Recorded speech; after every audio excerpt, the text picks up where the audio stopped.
Salve te omnes. I am Magistra Abelseth, and in this video we're going to be talking about past tense verbs in Latin. First, let's review which words are verbs.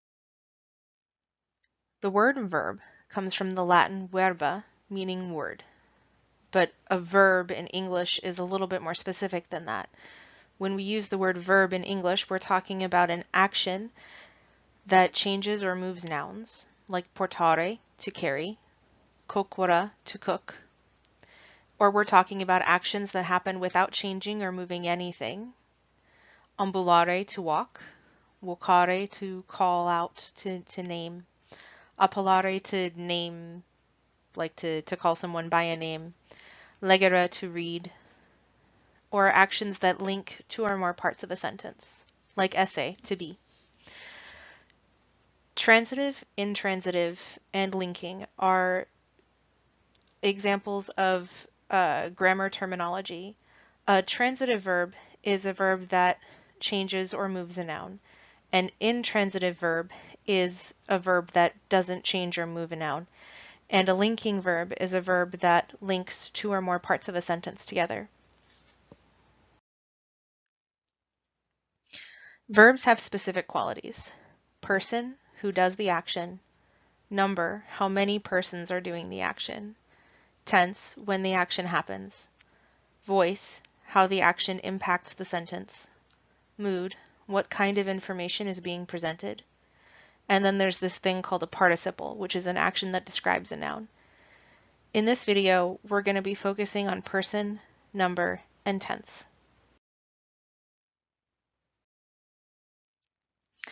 To indicate person and number in English, we use pronouns.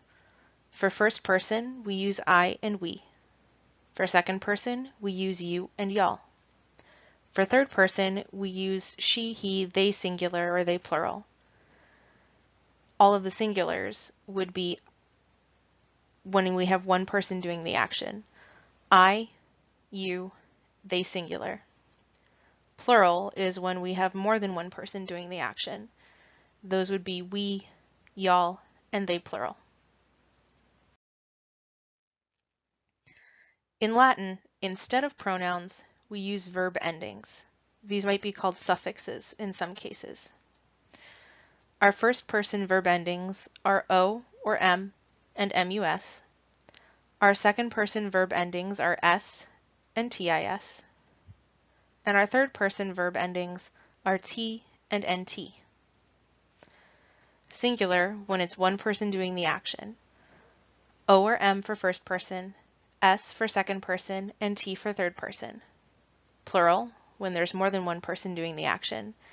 MUS for first person, TIS for second person, and NT for third person. So another way to think about it, when you have a verb that ends in O, the subject of that verb is I. When you have a verb that ends in S, the subject of that verb is you. When you have a verb that ends in T, the subject of that verb is she, he, ze, they singular, or a singular noun. When you have a verb that ends in MUS, the subject is we. When you have a verb that ends in TIS, the subject is y'all. And when you have a verb that ends in NT, the subject is they plural or a plural noun. Let's review tenses in English. Past tenses can be ongoing, I was verbing, complete or simple, I verbed, I have verbed, or emphatic, I did verb, I had verbed. Present tenses can be ongoing, I am verbing, complete or simple, I verb, or emphatic, I am verbing. Future tenses can be ongoing, I will be verbing, complete or simple, I will verb, or emphatic, I will verb. The emphatic tenses are usually indicated with a change in tone of voice. We're going to be focusing on our past tenses today. Now let's look at tenses in Latin. They're a little bit different.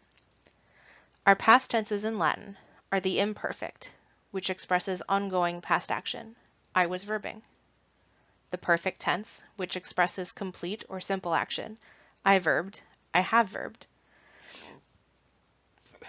And the pluperfect tense, which expresses action that was completed a significant amount of time in the past.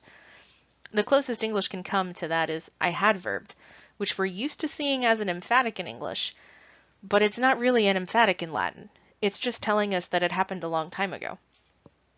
For emphasis in Latin, most often you'd see the word iam included. Present tense in Latin. There's only one present tense in Latin. It expresses ongoing action, I am verbing, or simple action, I verb. For emphasis, you might see the word nunc, as in I'm doing this right now. Future tenses in Latin include the future, which is both an ongoing I will be verbing and a simple I will verb, and the future perfect, which is something that throws most native English speakers for a loop because it's an action that hasn't happened yet, but it's definitely going to be finished, even though it hasn't happened yet. I will have verbed. For emphasis in the future tense, we might see something like quondam, meaning at a certain time, or another word emphasizing the timing, date, or deadline of the action. In this video, we're just going to be focusing on the imperfect, perfect, and pluperfect. We'll start with the imperfect tense. This is ongoing past action. The Latin endings and their English translations. I call these formulaic translations because it's kind of like a formula. You plug in this English translation exactly as I give it to you whenever you see these Latin endings, and 9 times out of 10, you'll have a correct translation, even if it sounds a little bit clunky. Bom, I was verbing. Bas, you were verbing. Bat, sie, they singular, he, she was verbing. Bomus, we were verbing. Batis, y'all were verbing. Bont, they plural were verbing.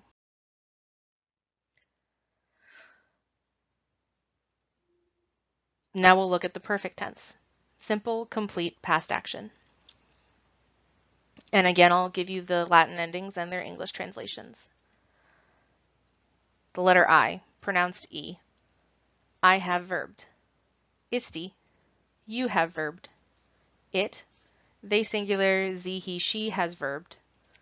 Imus, we have verbed. Istis, y'all have verbed. And erunt, they plural have verbed.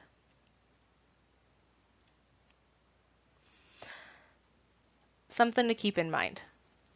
Third person singular it and first person plural imus can be easily mistaken for present tense. The perfect tense uses the perfect verb stem, which typically has an X, a V, or a U in it. It's also the third principal part. Present tense uses the present verb stem, which comes from the present infinitive. You take off the RE from the present infinitive to find the present verb stem. The present infinitive is the second principal part. So when you're working on your verb vocabulary, I strongly encourage you to memorize at least the first, second, and third principal part, but really all 4 principal parts would be good because those are the base forms that you use to create all of the different versions of each verb. Here's an example of what I'm talking about for perfect tense and present tense. Regit, sie rules, present tense. Rexit, sie has ruled, perfect tense. The difference isn't in the ending, the difference is in the stem. Regimus, we rule, present tense. Reximus, we have ruled, perfect tense. The G in the stem indicates present tense, and the X in the stem indicates perfect tense. Now let's look at the pluperfect tense, action completed a long time ago. This is actually a lot easier to deal with in terms of the verb forms, even if the concept is a little bit weird. We'll look at the Latin endings and the English translations. Eram, I had verbed. Eras, you had verbed. Erat, he, she, sie, they singular had verbed. Eramus, we had verbed. Eratis, y'all had verbed. And erant, they plural had verbed.